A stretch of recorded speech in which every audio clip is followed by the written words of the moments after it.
Hi all, welcome back to our channel. మనం ఎన్ని అనుకున్నా, ఎలా చేయాలి అనుకున్నా దైవ దర్శనం లేకపోతే కనుక అస్సలు మనం దాన్ని చేయలేము అన్నదానికి ఇది వాస్తవం అని చెప్పొచ్చు. ఎందుకంటే ఫిబ్రవరి నుంచి ప్లాన్ చేస్తున్నాము హర్సవల్లి సూర్యనారాయణ టెంపుల్కి వెళ్దామని. బట్ ఎవ్రీ వీక్ ఏదో ఒక రీజన్తో అలా డిలే అవుతుంది. బట్ ఈ వీక్ అయితే నాకు ఎందుకో మనసులో చాలా ఇబ్బంది అనిపించింది. స్వామివారిని దర్శించుకోలేకపోతున్నా అన్న ఫీల్ అయితే నాలో వచ్చింది. సరే ఇంకా అందుకని మనకు దగ్గరలో ఉన్న గోశాల దగ్గర, అడివ్వరం గోశాల దగ్గర ఉన్న సూర్యనారాయణమూర్తిని అయితే దర్శించుకోవడానికి వెళ్ళాను.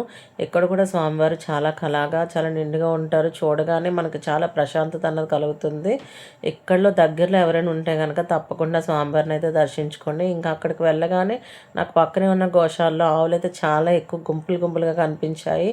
అవన్నీ చూసి చాలా హ్యాపీ అనిపించింది. ఎందుకంటే మా హార్దికి కవ్వు అంటే చాలా ఇష్టం. తనకు చూపిద్దామని చెప్పి నేను వీడియో అయితే తీసుకున్నాను. ఇక అలాగే స్వామివారిని చూశారు కదా, చాలా అందంగా, చాలా కళగా ఉన్నారు. ఎక్కడికి వెళ్ళినా ఇంకా ఫైనల్లీ మన ఫొటోస్ అయితే కంపల్సరీ కదా. నేను కూడా అక్కడ ఫొటోస్ తీసుకున్నా. ఈ వ్లాగ్ నచ్చినట్టయితే తప్పకుండా లైక్ చేయండి. కొత్తగా చూసే వాళ్ళు ఎవరైనా ఉంటే సబ్స్క్రైబ్ చేయడం అసలు మర్చిపోవద్దు. Thank you so much.